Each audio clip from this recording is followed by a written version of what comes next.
Alors pourquoi en vidéo on est obsédé par la stabilisation?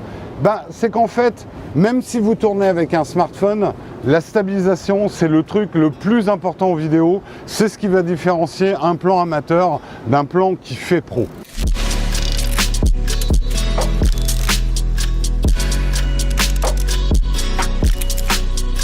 Alors, c'est vrai que les smartphones ont fait d'énormes progrès sur la stabilisation.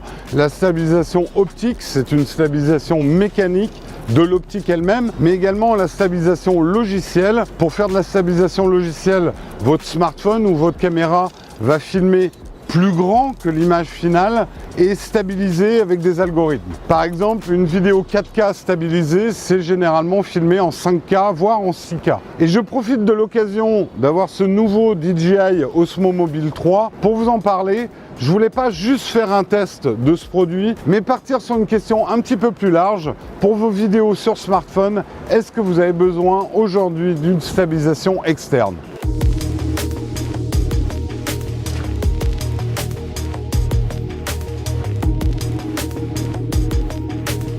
Mais déjà, faisons le test du DJI Osmo Mobile 3, donc c'est le troisième du nom.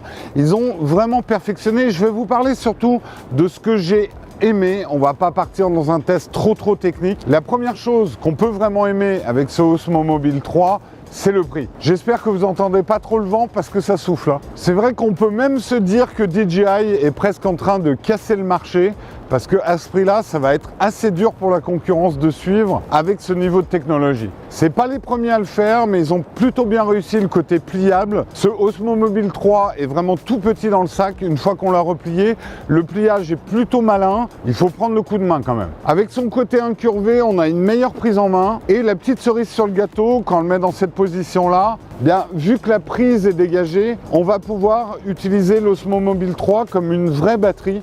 Et du coup, notamment quand vous êtes en train de filmer des vacances, vous n'aurez plus de soucis à vous faire sur la batterie de votre smartphone. Alors, c'est vrai que du coup, ça va pomper plus, mais on en parlera tout à l'heure, la batterie, c'est vraiment du costaud. Mais il y a un autre avantage à avoir ainsi le port dégagé, et je pense notamment aux smartphones qui ont également des prises jack, c'est que du coup, on peut brancher le micro. Bien souvent, avec les stabilisateurs pour smartphone, on avait la butée du côté là où on mettait le micro, donc c'était très difficile d'utiliser ça avec un micro externe. Là, c'est sans problème et ça en fait un super outil pour les vlogueurs. Dans les choses un petit peu moins bonnes avec cet Osmo Mobile, et c'est là qu'on comprend aussi comment ils ont pu tirer les prix vers le bas, la qualité n'est plus vraiment au rendez-vous, contrairement au DJI il y a quelques années qui faisait plutôt du costaud. Là, on a pété nous une pièce, il y a une pièce qui a sauté en même pas 2 jours de tournage. Donc faites attention, nous c'est le petit joystick qu'on a perdu. On va voir si DJI peut nous en renvoyer un. Bon, ça marche encore, c'est pas de la super bonne qualité. Et surtout si vous tournez avec un Hugo, faites 2 fois plus attention. Au niveau de la batterie, j'en parlais tout à l'heure, certains vont regretter qu'il n'y ait pas de batterie extractible. C'est une batterie qui dure quand même très longtemps, il y en a à peu près pour 15 heures. On n'a jamais eu de problème, même en l'utilisant une bonne partie de la journée. Ça se recharge pas particulièrement vite. C'est vrai que si vous partez 2-3 jours en trek, ça peut être un problème. Au niveau de l'ergonomie, c'est vrai que le double clic sur le bouton M permet un switch du passage horizontal à vertical. Ça, c'est très bien pensé et c'est tout à fait dans notre époque où on doit souvent tourner des stories et puis après repasser à un mode vidéo normal. Et la bonne nouvelle avec le Mobile 3, c'est le retour de la gâchette avant qui va permettre de déclencher pas mal d'actions, retrouver son point central avec un double clic, pouvoir activer un mode suivi quand on garde la gâchette appuyée, pouvoir passer en mode selfie très facilement. Bref, tout ce qu'on avait bien aimé sur l'Osmo Mobile 1, gâchette qu'on avait hélas perdu sur l'Osmo Mobile 2. Au niveau de l'application, elle s'est encore perfectionnée. On a notamment pas mal de choses qui étaient arrivées avec l'Osmo Pocket dont je vous avais parlé. On a l'Active Track 3.0 qui va vous permettre de suivre un sujet directement avec l'Osmo Mobile et même de travailler seul en mouvement autour de votre Osmo Mobile. Bien évidemment, pour faire des timelapses et surtout des mobiles timelapses, c'est super intéressant. Hyperlapse, moi je ne suis pas un grand fan, mais ça peut être sympa en vacances. Avec le contrôle du zoom sur le côté, vous allez pouvoir faire les fameux effets vertigo. Vous savez, où vous avancez votre stabilisateur et en même temps vous reculez le zoom. qui vont vous donner des effets très Hitchcockiens. C'est pas facile de dire Hitchcockien quand on a les oreilles gelées. Je sais pas pourquoi, mais c'est dur. Et c'est là que j'ai toutes les mouettes qui m'attaquent là pour faire une scène Hitchcockienne, tu sais, et qui m'emportent. Mais je crois que ce qui m'a le plus amusé dans ces différents modes, c'est le mode panoramique. Quand on a un bon smartphone, on obtient vraiment des effets saisissants. Nous, on a profité avec Marion d'une petite visite autour de Paris et pour faire comme ça des photos d'architecture qui sont vraiment surprenantes, ce mode panoramique où il va faire 9 photos pour vraiment faire un espèce de très grand angle, moi je trouve ça assez bluffant. Et c'est vrai qu'avec du multi-objectif, je pense qu'on doit pouvoir se marrer. Le mode story, moi je le trouve un petit peu gadget. Ça peut aider pour ceux qui savent même pas faire un mini montage vidéo pour faire des stories intéressantes ou qui n'ont pas le temps et qui veulent un montage un petit peu dynamique. Le seul problème, je trouve, c'est que ça fait des rushs du coup qui sont déjà montés qu'on peut pas utiliser pour faire autre chose. Voilà, j'ai fait un petit peu le tour de ce que j'aimais dans l'Osmo Mobile 3. C'est aujourd'hui, je pense, le ou un des meilleurs stabilisateurs pour smartphone. C'est quand même un prix super intéressant pour un accessoire que vous pouvez ranger au fond de votre sac et sortir uniquement quand vous en avez besoin. Et c'est justement la deuxième partie. Je voulais pas juste faire un test de cet Osmo Mobile, mais finalement se poser la vraie question, est-ce que vous avez besoin d'avoir un stabilisateur externe pour votre smartphone aujourd'hui ou pas ?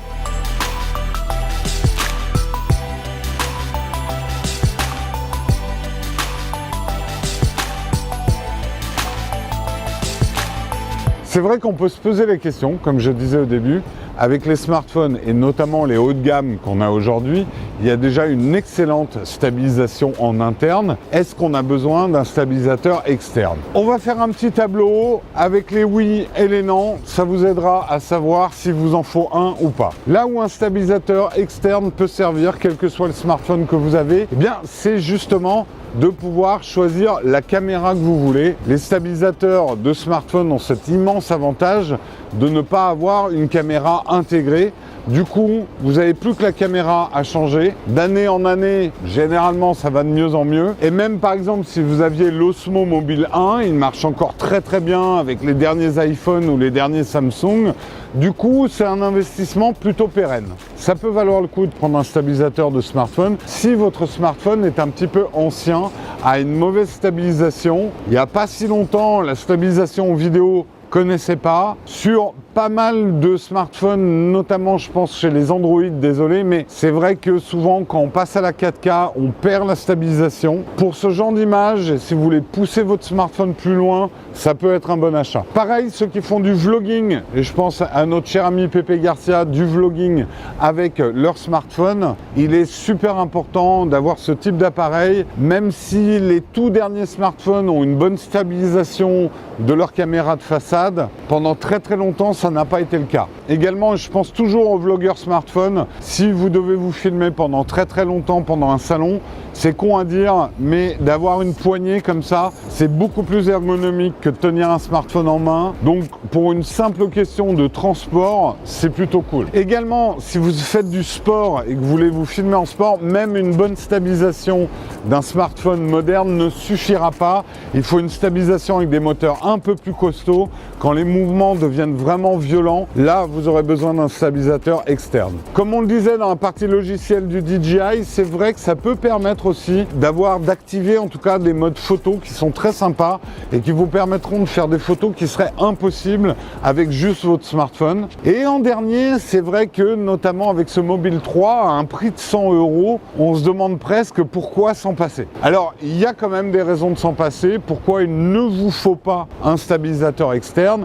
D'abord, si vous avez un smartphone haut de gamme, la stabilisation est déjà excellente. Et je pense notamment si vous devez vous trimballer ça toutes les vacances, si vous faites des plans de vacances avec juste des panoramiques, un peu de marche pour filmer vos enfants, ça, aussi pliable soit-il, ça va vous encombrer. C'est du poids de plus dans le sac, c'est un truc de plus à se faire voler, c'est un truc de plus qu'il faut penser à recharger le soir. Bref, ça peut être aussi vécu comme une contrainte. Et du coup, vous perdez le côté vraiment maniable d'un smartphone, d'une caméra qui se met dans la poche facilement.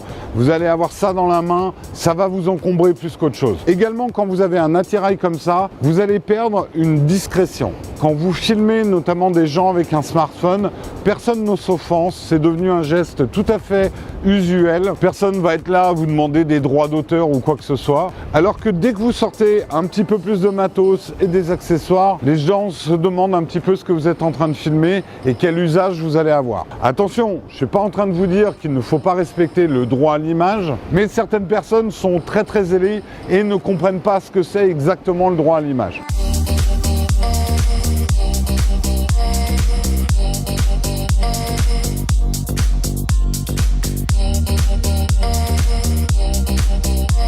En conclusion, et je prends ma plus belle pause pour vous le dire, faut-il résister ou pas aux sirènes de la stabilisation externe? J'espère en tout cas que mon petit tableau oui et non vous aidera à décider. Quant à l'Osmo Mobile 3, comme je vous l'ai dit, à 100 €, c'est presque un achat incontournable, mais c'est quand même 100 € que je trouve gâché si vous n'en avez pas besoin. Si vous êtes déjà acheté un haut de gamme qui a une bonne stabilisation, ça risque d'être un achat qui va simplement terminer dans votre placard. Pour tout un tas de plans où autrefois on était obligé d'avoir ce type d'appareil, ça devient de moins en moins indispensable. Si vous vous décidez quand même à l'acheter, je vous conseille de prendre la version bundle, celle qui est à peu près 130 €. Vous aurez un petit pied pour pouvoir le poser, ce qui va faciliter notamment les timelapses, une petite housse de transport qui est pas mal, même si j'aurais préféré qu'il prévoit un petit espace pour le pied dans la housse de transport, ça aurait été un peu plus malin. En tout cas, dites-moi dans les commentaires si vous utilisez un stabilisateur. Surtout, ce que j'aimerais savoir,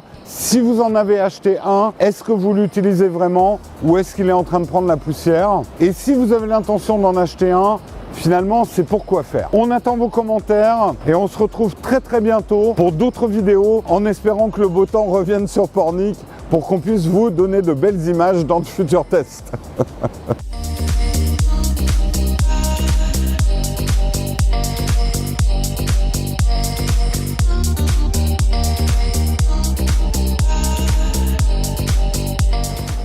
Putain, le nombre de coquillages là, c'est hallucinant, hein. Il y a de la moule pas chère. Hein. Vous savez quoi, j'ai failli lâcher l'Osmo Mobile, je croyais que j'avais la sangle. Ça aurait fait un énorme fail là. C'est bon? J'ai tout pété le moteur.